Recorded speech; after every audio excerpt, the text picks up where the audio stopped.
decided we had to do something. I think it was around 2010. No, 2008. Yeah. 2007.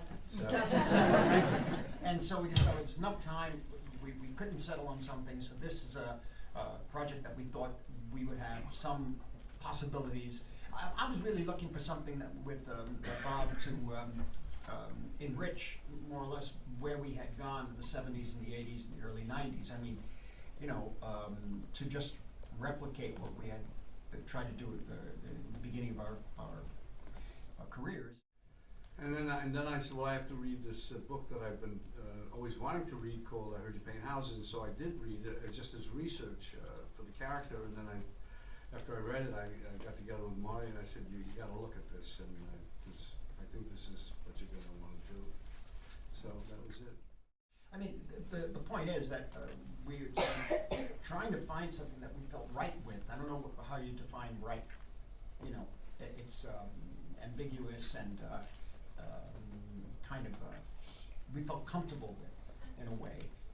It's something we couldn't articulate it. And once he described this character to me, I felt that he had a good sense of it. And I said, well, this is maybe where we could really try to explore and see what we could come up with, and it might really be of value ultimately for us as creative partners working together and getting Al involved, getting Joe Pesci involved, and the rest of the cast.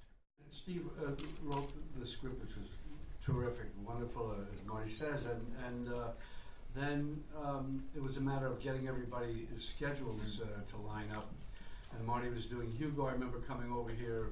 I don't know when you were doing Hugo. 2009, 2010, I think. Yeah. And we were talking about that and how to what we were going to do and his availability. He wanted to do silence and so on. And then I said to Marty, I wanted to make sure he was okay if we would just let it out there when we talk on interviews. And usually I'm very superstitious about that because when you talk about it, it usually doesn't happen. But I thought maybe in this case, since we had no backers, no people really interested, the idea that we were doing it with Al and Joe, that I cleared it with Marty, and then I talked to Joe and then Al about they're okay, and he mentioning that they're on board. So we did that, and then we had a reading of the script. Marty and Bob, very long time, and so when Bob came to me, called me about it, and it sounded really interesting. The original conception of what a film is and where it's to be seen has now changed so radically that we may have to say, okay, let's say there's a certain kind of film that's made here. There might be obviously virtual reality films, there's holograms, there's all sorts of things that have been becoming that we really know. So in effect, one thing that will never,